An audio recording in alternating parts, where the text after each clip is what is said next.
मेरे प्यारे बच्चे, मैं जानता हूँ कि तुम कई दिनों से, कई वर्षों से ऐसा कुछ संघर्ष करने जा रहे हो जिसके लिए तुम बार बार मुझसे प्रार्थनाओं में वो सब कुछ मांगते हो। लेकिन तुम देखते हो कि मेरा संघर्ष तो कम नहीं होता, क्योंकि इससे तुम्हारा मन बहुत व्याकुल हो उठता है। लेकिन ये हमेशा याद रखो, जो संघर्ष के लिए तैयार होता है उसी के मन में वो उम्मीद होती है कि मैं कुछ पा लूँगा। हाँ, और वही उम्मीद को पकड़े रहो, वही आशा को पकड़े रहो, क्योंकि मैं तुम्हारे लिए अब ऐसा द्वार खोलने जा रहा हूँ। वो ईश्वर की ओर से तुम्हें ऐसा आशीर्वाद प्राप्त होगा कि तुम सोचते ही रहोगे कि ये सब कुछ इतने जल्दी अब हो रहा है। लेकिन मैं तो कई सालों से इसका इंतज़ार करते करते बहुत कुछ हैरान हो चुका हूँ। लेकिन अब तो एक के बाद एक मुश्किलों का हल मुझे प्राप्त हो रहा है। बच्चे, तू सोच मत इतना जो तूने पाया नहीं। मैं दूंगा तुझे इतना जो तूने सोचा नहीं।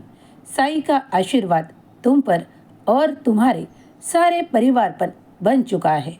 अब कोई चिंता मत करना, क्योंकि मेरा आशीर्वाद अब तुम प्राप्त करोगे।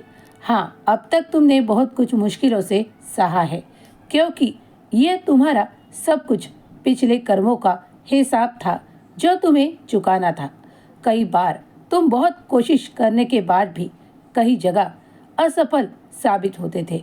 वो भी तुम्हारे कर्मों का ही फल था। लेकिन अब वैसा नहीं होगा। अब तुम जो सोचोगे, जहाँ कार्य करोगे, वहाँ तुम्हें बड़ी सफलता दी जाएगी। तुम्हारे संघर्ष को ईश्वर ने भी देखा है। तुम्हें हर बार वो कोशिश करते देखा है। लेकिन अब तुम्हारी हर एक कोशिश को एक ऐसा अंजाम प्राप्त होगा और तुम्हें इतनी खुशियाँ दी जाएगी कि तुम नाम भी कर पाओगे और बहुत सारा धन भी एकत्रित कर पाओगे। मुझ पर तुम्हारा विश्वास अटूट रखना।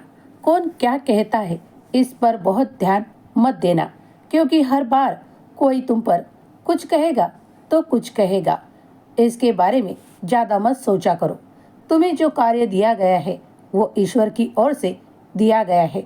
अपने कार्य को अंजाम दो, क्योंकि अब तुम बहुत सफलता पा रहे हो और बहुत आगे बढ़ोगे।